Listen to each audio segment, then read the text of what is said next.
What's going on, guys? It's time for Dice Squad, the only show that doesn't require generics to get into a match. My name is Adam Campbell, also known as Marshall Dice. I am General Dice, also known as Todd Evangelista. And welcome to Dice Squad. And man, have we got an episode for you today, don't we, General? Yes, we got a lot of stuff to talk about today. And well, as you could see, we've been to a few places, most primarily Origins Game Fair 2014. Yeah, just got back from Origins. It was a great time. Yeah. So, let's see. How many years has it been for you?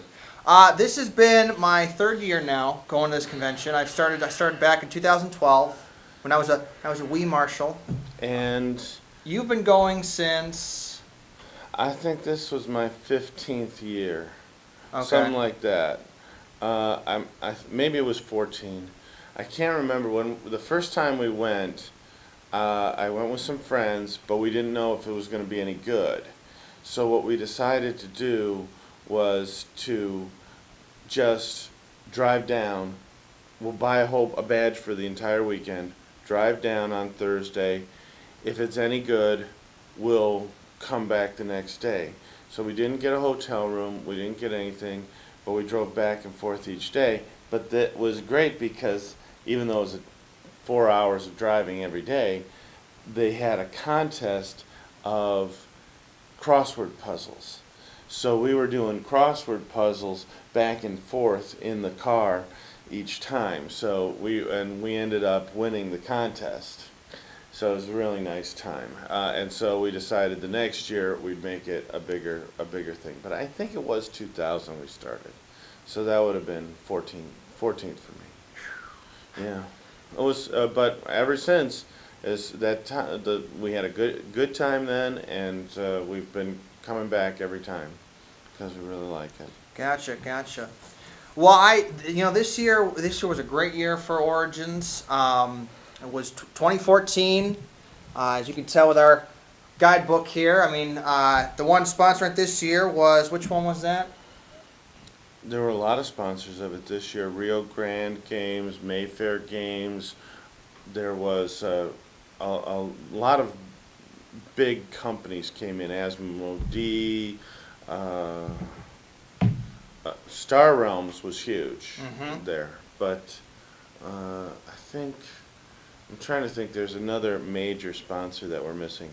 They don't have the ones that you would think of, which would be Paizo, WotC, but they did have WizKids, and WizKids had a lot of their miniatures there, a lot of new games that they were releasing. The one was Attack Wing, D&D Attack Wing. I saw some of the miniatures for that were excellent. But I mean, the line to play it was incredible, so I didn't get in. So what were some of your favorite experiences this year at Origins? Well, this year I took it a little easier than in previous years. Previous years I would try and get into 3 role-playing games every day. That's a 12-hour day. By the end of the convention, I would be pretty much sick. I would be coughing, no voice. Sometimes which would be okay because it would be from laughing so hard that I lost my voice or something. But yeah, I took it easier this year, and I think I had a funner time. I only did 2 role-playing games. I got into, this is one of the new games I bought, Universal Horizons, and it's done by John Schmidt and John Teskey, and they are marketing it themselves. They wrote it themselves. They told me that they just weren't happy with Dungeons & Dragons 4th edition. They had been fooling around with an idea for a role-playing game, and once 4th edition came out and they did not like it, they decided, I know, let's finally publish our game. And I won free artwork from the game, and it was a fun game. It was kind of a Groundhog Day type situation where you had to save a ship, and the ship could blow up 10 different ways. So each time you thought you had, oh, I stopped the oil slick from catching fire, I did all these, every time it would still blow up. So you had to keep going back and finding the bomb, finding the dynamite, what have you. So we talked to them for quite a while, and they had a nice setup and they had a nice demo. I had a demo of Hackmaster, which I had been very interested in, and that's the guys, they come and they consider it, one of their big cons. They have a big presence there. They're a good sponsor for Origins. I can't remember the name of it. I wish I would. I think I have a card somewhere. We got a lot of business cards for a lot of different people. We did, and we gave out our business cards as well. That's right. We actually, this year was our debut year of our business cards. We gave out to a lot of them, and a lot of companies really were happy that we were doing a gaming podcast. I met speaking of podcasts, I met Tom Vassell again. I had met him last year, but this time I met Sam Healy too. I met the guys from the Secret Cabal Gaming Podcast. That was really nice, and I told Tom Vassell and the Secret Cabal that their podcast inspired us to do our podcast, so that was nice. We had a lot of going around to different places and getting demos, so we should also talk about Gmooh.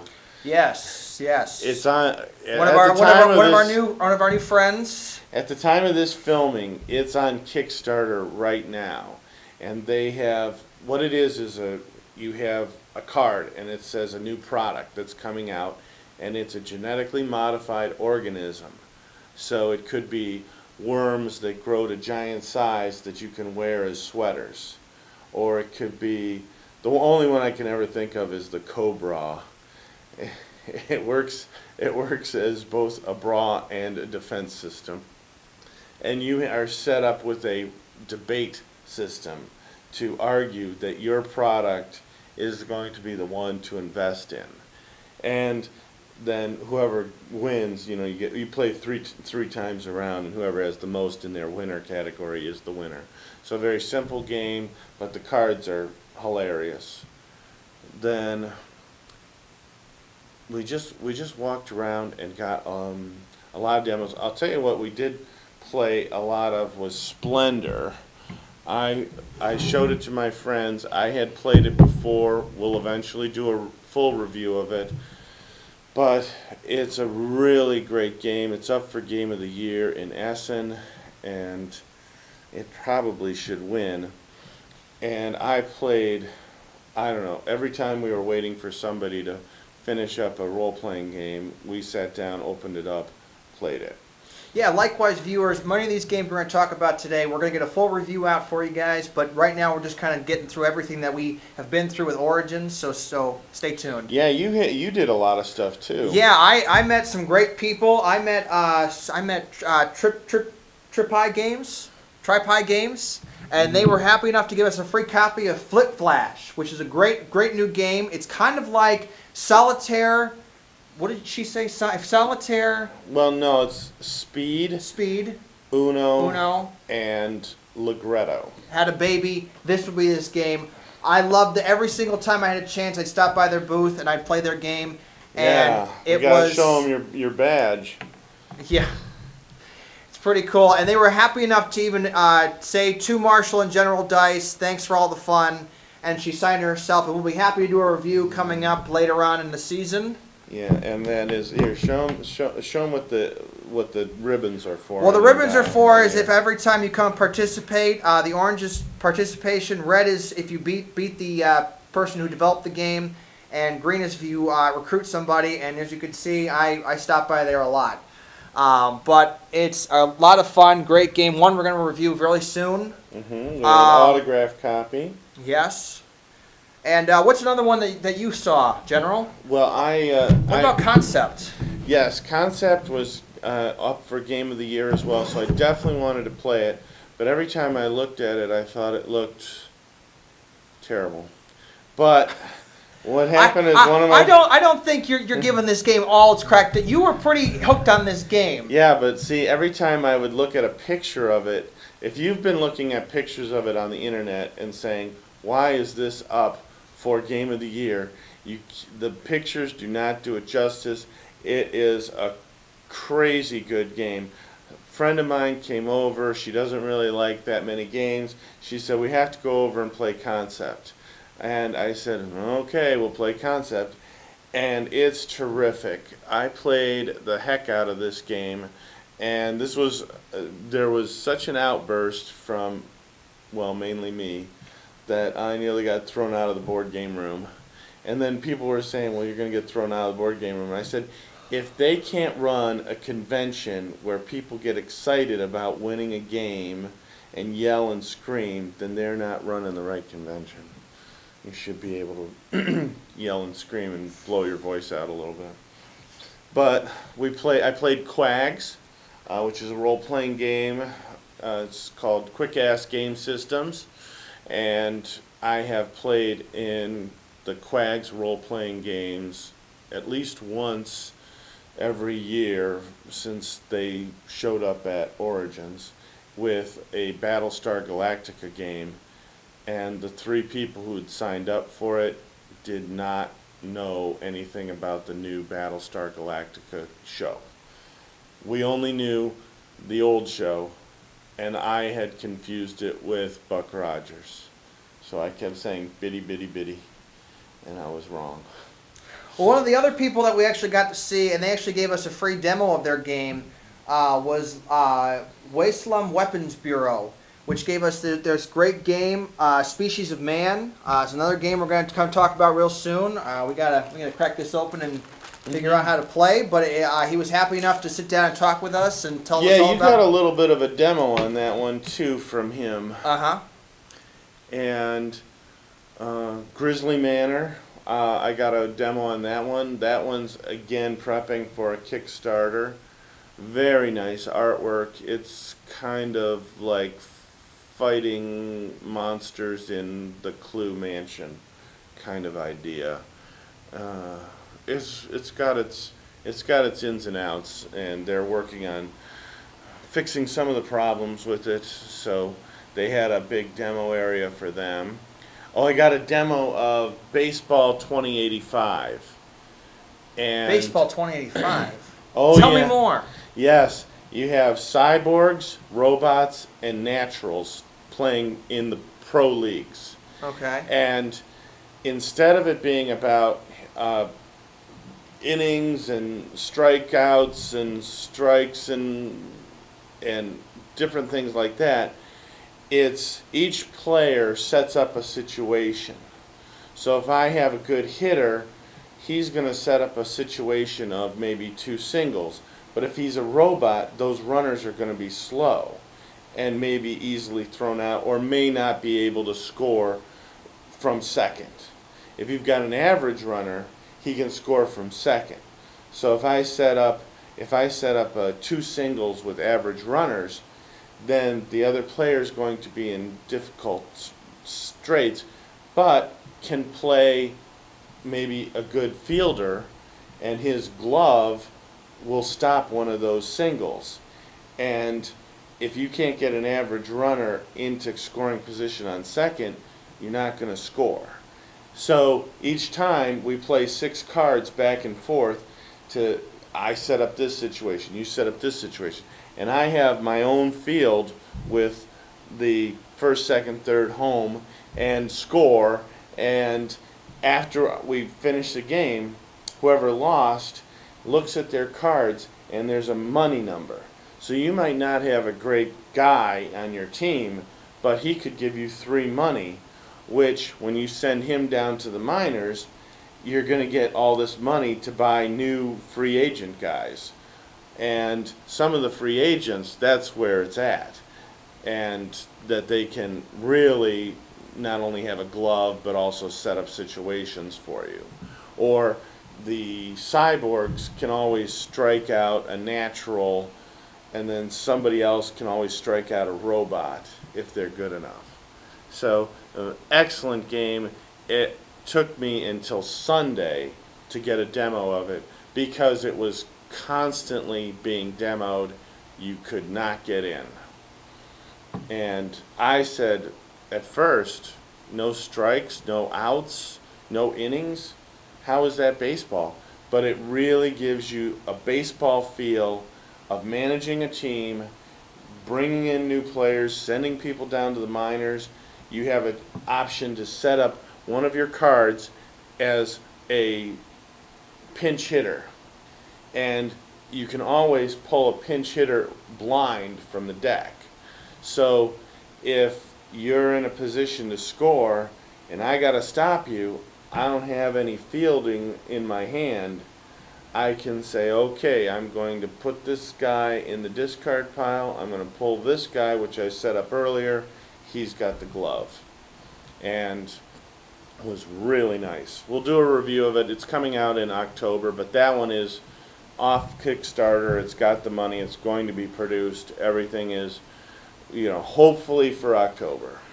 Well, one of the other great games, actually, you told me about this game. You said, I think for the past couple of weeks, you've been telling me you got to play this game, you got to play this game, and then finally at the convention, I think you sat me down and said, Yeah. we're going to play this game, and I said, all right, I don't know particularly if it's going to be good or not, but you were telling me about Star Realms, and let me tell you something. Star Realms is a great game. I mean, it's fantastic. I wasn't too keen on it in the beginning because you had to pay to buy ships, and then the ships can attack each other.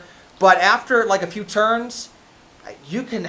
It really gets you. It stacks up, man. I mean, I think one match I had all these what was it, yeah, if you had the blobs. Blob ships. I had about 5 of them going. I had the stack of damage. Every single time, yeah. But you left me with 1 hit point, and I was able to come back. Well, but there was, and that's my mistake. That can happen if you fall one short. The other guy can come back, and everybody was playing this game. This was everywhere. We should talk about, people were really buying things at Origins this year. Number one, my friends love Splendor. I told them to go buy the game themselves. They were a little iffy because I had the game. Then they finally broke down on Sunday to go buy it. It was all sold out. I liked Concept. I was on the fence about buying it, but then I said, hey, let's give it a try. I think I'll go buy it as soon as I finish this game. And a guy was walking by and he said, you're thinking about buying Concept? I said, yeah. They only have 1 left, and it's the display. And so I went over there right away, bought the display, and then I thought they would keep their demo copy. No, they sold their demo copy too. They sold all the demo copies of Splendor. They just sold everything. And they had when we were there on Wednesday, the pile was this high in order for both Concept and Splendor, and they sold out of both of them. New game that we found. I got a demo of it the first day that the exhibitors hall was open, and we played Viva Java, the dice game.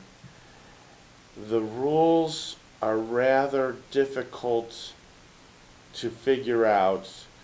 You should maybe go to the web and see them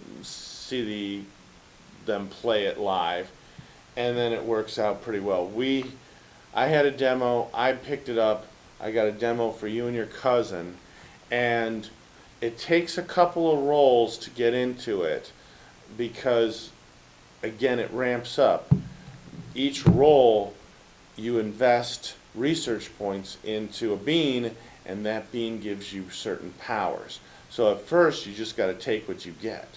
But then the second time, you're getting re-rolls, you're getting improve a bean, you're getting extra black dice which have wild dice on them, and then the goal is to make 3 of a kind, and that's a favored blend, or rainbow, 1 of each, and you make a rainbow blend. And to try and keep that as long as possible, you have to have a high number of beans. So, very nice game. I probably was demoing it everywhere I went because people had it, they had questions about it, and I would answer them, maybe right, maybe wrong, but at least they could play the game. There were a couple of things I think I had wrong, but we'll see. And we'll give a full review of that too. Well, I think, General, you overlooked something on the table here. Oh, Is that wait, every the single dice. year you go to Origins, you get a free 6-sider die with the Origins logo on it in the year. And now I have ones from, I think, 2012, I have 2013, and now I have 2014.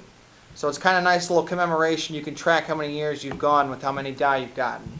Mm-hmm. I have somewhere probably the Origins 2000 die. I know I picked it up, but of course I have 10,000 dice, so it's kind of hard to find each one. So, General, because you've been going since 2000, Mm-hmm. has Origins gotten better over the years, or has it improved, would you say, or? Wow, it's gone both ways. For instance, when I went in 2000, WotC was not only a big, Wizards of the Coast was not only a big presence, they were running the convention. And Games Workshop was there, and it was much more commercial, I think. Then Game Manufacturers Association, GAMA, took it over, and I think this has always been the case though. It is a great convention to go and play games. You've got all different kinds of games under the sun that you can play. If you're into Pathfinder, they have a whole room dedicated to Pathfinder. Into Call of Cthulhu, they have a whole room dedicated to that. You name it, they probably have a game for it at this convention. Right, and there's a huge area of just miniatures. And there's a huge area just to play board games. We brought our giant size Agricola. We played that. Everybody was very impressed. The theme this year was monsters, so we made a horror version of Agricola where the monsters were the farmers, and they would farm, instead of sheep, Smurfs, or the little trolls, so with the hair standing up, and to see two giant spiders with a troll with a Smurf living in their house, that was pretty hilarious. And there was just so much to do, and I think the first year we were there was so much to do, but they hadn't computerized everything. So it was really by mail. People didn't know exactly what they were going to get, where they were going to go. Then as it went on, it became much more, you could go on the web, you could sign up on the web, and you knew if your game was sold out or not. Back in 2000, you said, here's my first choice, second choice, third choice, and that was it. Now, I think at that time it was much more around July 4th. They have moved it into June. It's going to be the first weekend of June next year. We'll see how that goes. A lot of kids going to be in school. We had the one time, was it the first time you went, wasn't it? Yep. 2012. Was it back in May? Yeah, 2012 was in May, and I thought that was too early, although we were able to get a really nice hotel room. But there seemed to be a lot less people there because of that. You know, and this year it was really nice because it wasn't just all guys. There were some cosplaying.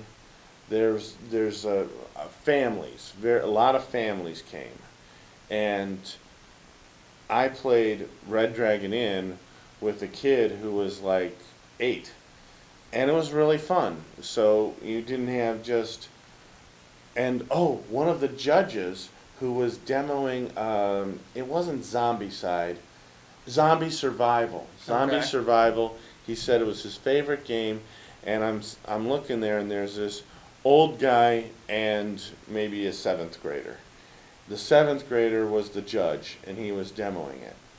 And that's a thing we should talk about too. I have run games at Origins, but they want you to run. Well, I think you should. games. I think you should explain to our audience here that aside from being a part of the illustrious Dice Squad, Marshall, myself, and General Dice over here, we're also a part of another board gaming club as well, aren't we, General? Yes, we're a part of the Boars Games, and that's our gaming club. It goes from people. We have people in San Antonio. We have people in Washington, D.C., we have people in Washington State, and we have a cluster of people in Ohio, and we do try and go to the Origins game convention to meet up. Because we don't really see each other all that much otherwise, and it gets us a good discount into the game convention, but really the money that you spend to go to the game convention is not your big expense. Your big expense is going to be your hotel room. Your second expense is food. Your third expense is all the games you got to buy that you didn't want to buy, but you got. Or books. Or books. And. Or role-playing games. I bought a lot of role-playing games. I bought Call of Cthulhu. Oh, you went to that? Yes. I said, this looks really weird. So I picked it up. The guy gave me a great deal on it.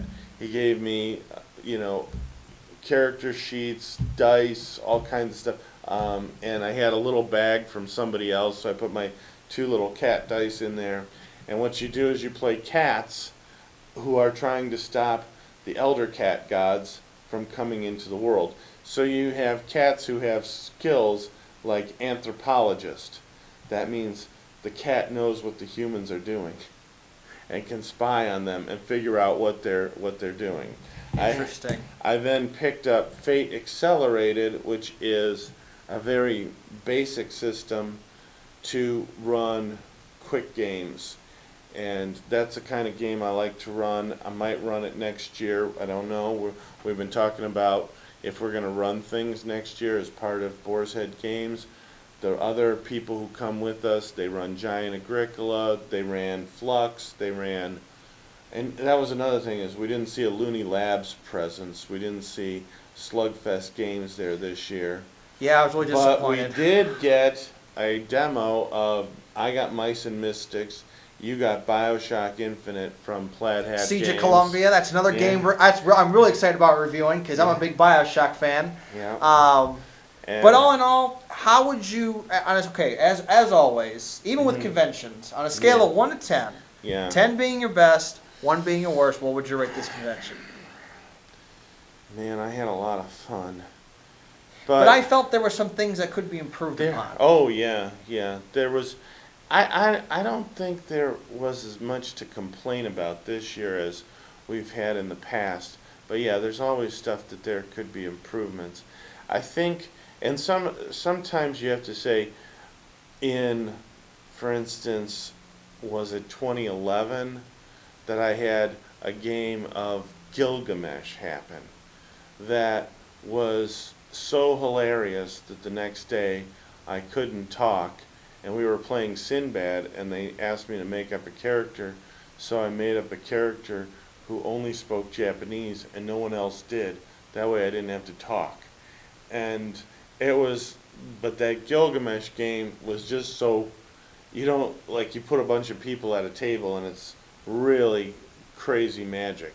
2012, we had a Hobomancer game. And we don't need to talk about the Hobomancer game. Well, no, because that was the year that you played Hobomancer was the year after. Everybody at the table said, we're going to come back and play Hobomancer again. And there were 7 of us, and I was the only one who came back. And it was that, and that game, actually, that Hobomancer, I know it was up for Origins Award. I don't know if it won for role-playing, but it was definitely in the running. If it didn't come in first, it came in second place. We voted in the Origins Awards. Got a free generic to go do that. I thought that the games that won were credible this year. It didn't seem like just a certain company perhaps had rigged the results, where maybe they were more of a big presence. And I just remembered who was the other company that sponsored Origins, and that was Cryptozoic. Yep. Cryptozoic was there in a big way. And we were also happy to introduce another member to our elite group of Dice Squad, my cousin, Jacob, who's now known as Private Dice of Dice Squad. No, he's Corporal Dice. Corporal Dice, that's right. And because we gave him a field promotion. That's right. That's right. So, but and look what. Here, show them this, what you and Jacob made. That's right. We were also out there promoting Dice Squad with our buttons as well. Yeah, you guys made that. Which hopefully by next year we're going to have more of a presence there at Origins. So stay tuned on that. And closing thoughts on Origins? Well, I'm going to go back next year, and I think I'm going to run some role-playing games. I don't know. When they want you to get the games in is in March. I'm very busy in March. It's very hard for me to do it, but I think I'd like to have, if I could just only run 2 games, 3 games, but talk about 16 hours of you running games, I don't know that I want to do that again. I'll have to think about that. But if I could run like 4 games and go for 12 hours, you could do 4 hours of running games, and then we would get something. You end up getting something for free. It's either your badge is free, or they'll give you convention money, convention bucks. And the convention bucks we could have used. I could have bought this and this. You could have bought that. Oh, that's the other thing is, we forgot to say we got $5 discount on Splendor and $5 discount on Concept. That's correct. That's correct. So all in all, it's a great convention. If you have a chance, you're in the Columbus area, stop on down. It's lots of fun. We forgot to mention Munchkin.